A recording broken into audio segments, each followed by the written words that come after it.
statement that is given by Albert Einstein. Next, उन्होंने ये बताया चाहा कि साइंस और धर्म दोनों एक दूसरे के बिना अपूर्ण हैं। ना ही दोनों एक दूसरे के विरोध तो नहीं करते, बट एक दूसरे की बिना अपूर्णता को प्राप्त नहीं करते। हम देखेंगे कि ये स्टेटमेंट कैसे प्रूफ होता है। सबसे पहले जानते हैं साइंस। साइंस क्या होता है? किसी भी सब्जेक्ट का क्रमबद्ध अध्ययन ही साइंस कहलाता है। अर्थात कोई भी ऐसा टॉपिक जिसे यदि हम प्रयोग, एक्सपेरिमेंट और ऑब्जर्वेशन के थ्रू प्रूफ करके बता दें तो वो साइंस कहलाता है। नेक्स्ट,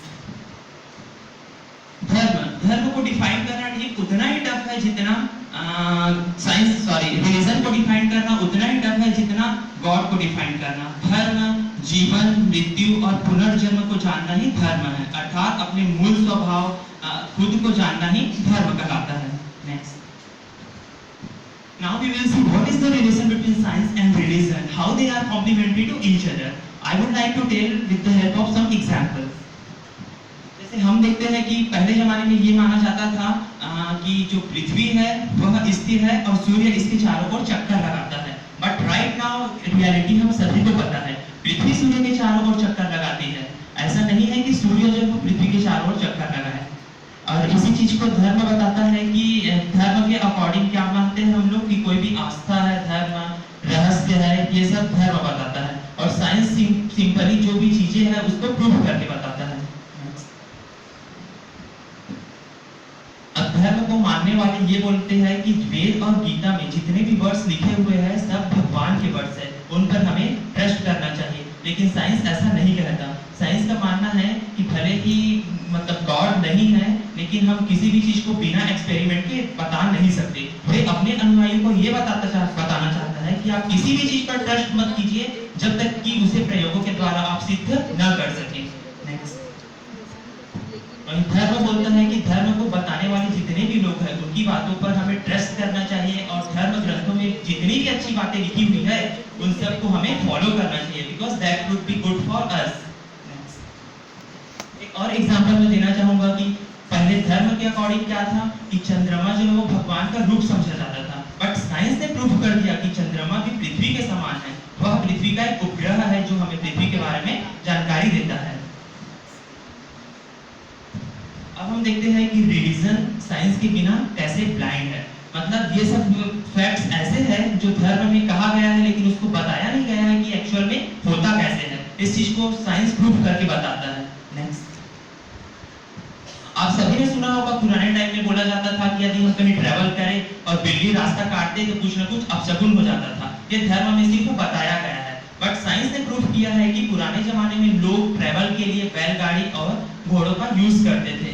और बैलगाड़ी को चलाने वाले जो बैल्स होते थे वो बिल्ली की आइस को देखकर डर जाते थे, इसीलिए किसी भी प्रकार की दुर्घटना घटित हो जाती है। इसी चीज को साइंस बताता है। नेक्स्ट,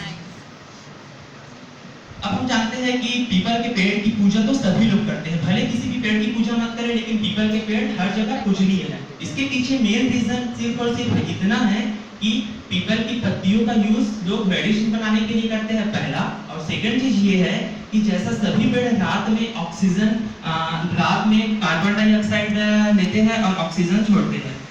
सॉरी, मैंने उल्टा बोल दिया, कार्बन डाइऑक्साइड छोड़ते हैं और ऑक्सीजन लेते हैं। लेकिन जो पीपल का ट्री है this is considered as the largest oxygen provider. That means यह नाइट में भी ऑक्सीजन छोड़ता है। इसके पीछे रीजन ये है कि ये एक स्पेशल टाइप का फोटोस एम्फेसिस करता है जिसे कहा जाता है क्रसुलेशन एसिड मेटाबॉलिज्म। इसके थ्रू यह ऑक्सीजन छोड़ता है, इसीलिए इसकी पूजा की जाती है।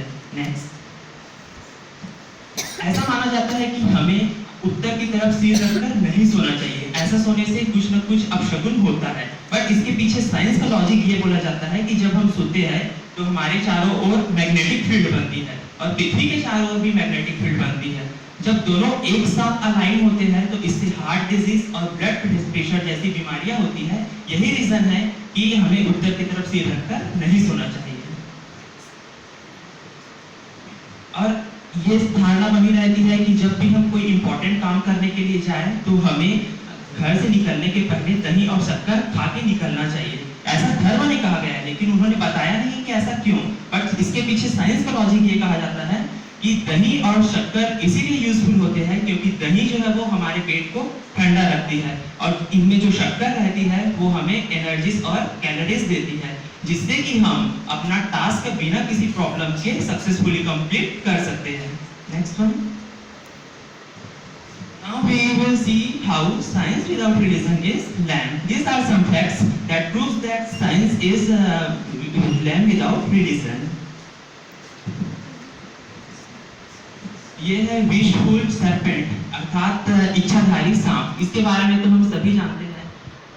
इसके बारे में धर्म ये बताता है कि ऐसा सांप पाया जाता है जो अपने मन से अपने रूप को परिवर्तित कर सके। अर्थात धर्म में ये बात बताई गई है कि जब इस सांप को 100 वर्ष पूरे हो जाते हैं तो इसमें उड़ने की शक्ति आ जाती है and at the same time जो शेष नाग होते हैं उस पर भगवान शिव को सोया हुआ माना जाता है। एंड अपार्ट फ्रॉम दैट आप देख सकते हैं कि ऐसा सुना होगा आपने कि ये सांप जो है वो शंकर भगवान के सिर में गले में भी लिपटा रहता है, ऐसा धर्म बताता है। बट इस चीज को साइंस जो है वो अभी तक प्रूफ नहीं कर चुका है। वो ये नहीं बता पाया है कि इसमें उड़ने की शक्ति आती है कि नहीं आती है। बट इसका एक्चुअल प्रमाण हमें साउथ एशिया में आज भी देखने को मिलता है। वहां पे ऐसे सर्प पाए जाते हैं जो 100 वर्ष कंप्लीट होने के बाद भी उड़ते हैं। संजीवनी बूटी का नाम सुनते ही हमें रामायण की वो घटना याद आती है। जब लक्ष्मण भगवान को शक्तिमान लगा था तो उन्होंने मृत्यु को प्राप्त कर लिया था, लेकिन उसी दौरान हनुमान जी संजीवनी बूटी लेने गए और उसकी सहायता से उन्हें पुनः जीवित किया गया। इस चीज को धर्म ने बताया है, बट साइंस ने अभी तक प्रूफ ये नहीं कर पाया है कि ये वास्तव में संजीवनी बूटी होती है कि नहीं होती। हाँ, लेकिन इतना जरूर है कि उन्होंने एक दूसरा पाउडर ढूंढ निकाला है जो संजीवनी बूटी तो नहीं है बट उसके जैसा है, जो हमें रेडियो एक्टिविटी से बचाती है, जिसे हम रेडियोला के नाम से जानते हैं। रेडियोला। सोमरस, इसके बारे में भी एवरीबॉडी नोस व्हाट इज सोमरस। सोमरस को क्या कहा जाता है? प्राचीन काल में या धर्म ग्रंथों में बताया गया है कि सोमरस जो है वो भगवान के द्वारा दिया जाने वाला एक पेय पदार्थ है, जिसे अप्सराओं के द्वारा दिया जाता था, जो भगवान आनंद के लिए पिया करते थे। ये धर्म में बताया गया है, but somebody says that it's just like a alcohol, मतलब इसे शराब बोला गया है। लेकिन सोचने वाली बात ये है कि जिस ग्रंथ और ऋग्वेद में सोमरस में किसी भी खट्टी चीजें मिलाने की बात नहीं कही गई है, तो इसमें हम शराब में खट्टी चीजें कैसे मिला सकते हैं? शराब में ना ही हम दही मिला सकते हैं, ना ही दूध मिला सकते हैं। कुछ लोग इसको भांग कहते हैं, लेकिन भांग में तो खट्टी चीजें नहीं मिलाई जा सकती, इसीलिए यहाँ पे भी साइंस फैल रहता है।